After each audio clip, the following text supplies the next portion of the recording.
Welcome back, everybody, to PyBytes YouTube's Happy Monday. Today, a quick video on the zip built-in and some recent changes. All right, let's open a REPL. I use bpython, much nicer completion. The only thing I need to figure out how to install or how to use my pipx with 3.11, and mainly because I want to hit a 3.10 feature of zip, but we'll get there. Let's introduce zip. So I can zip together multiple sequences. So let's do some numbers. And notice that nice autocompletion of bpython. Let's do some characters. And instead of typing them all out, I can use from string import ASCII lowercase. And then ASCII lowercase gives me that string of all the letters in the alphabet. And then let's deliberately only take the first 9. All right. So I can use zip, the built-in, again, to zip different iterables. It can be 1, 2, 3, whatever number. So for example's sake, just do 2.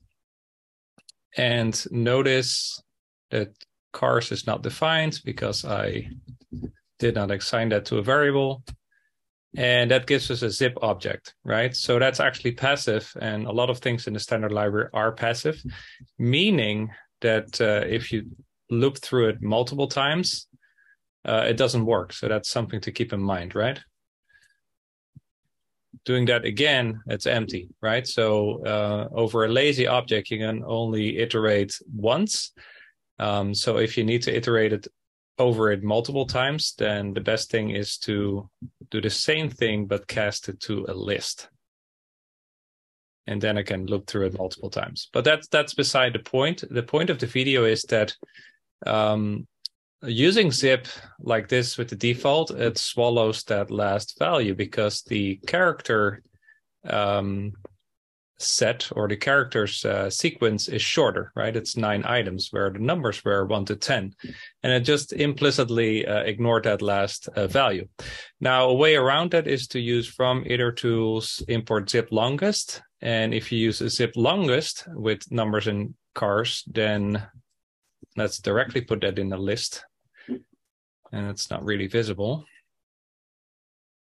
So let's loop over it actually.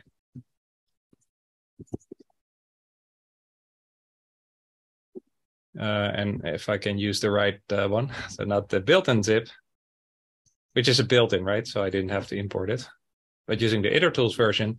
Now by default, it's displaying all the items, all the pairs, so to say. But for the list that was shorter, it has a fill value, which by default is none. If you want another one, you can use fill value and whatever you want that to be, right? So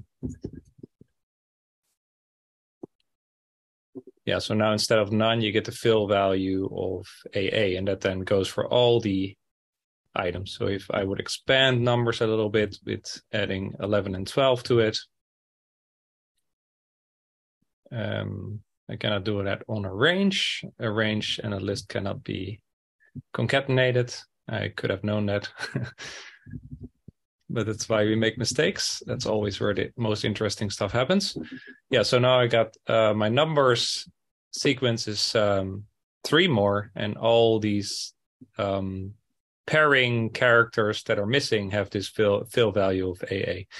Now coming back to the 3.10 feature, so I'm actually using, again, 3.9 because of bpython being installed in pipx, which I have running 3.9. So let's go to just straight 3.11. And let's just make this example a little bit shorter, just for example's sake.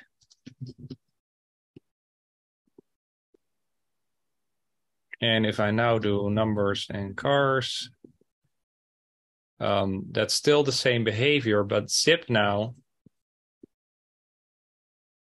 as an additional strict keyword argument since Python 3.10, which by default is false, so it doesn't blow up, but you can actually set that to true.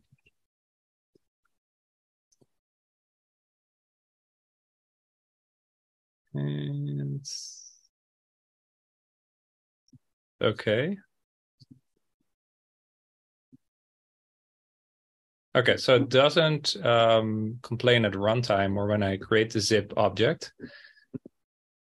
But when I loop through it, it raises a value error, right? So zip argument 2 is shorter than argument 1, which is a pretty nice error message. And that's, again, because numbers has 3 elements and cars has 2 elements.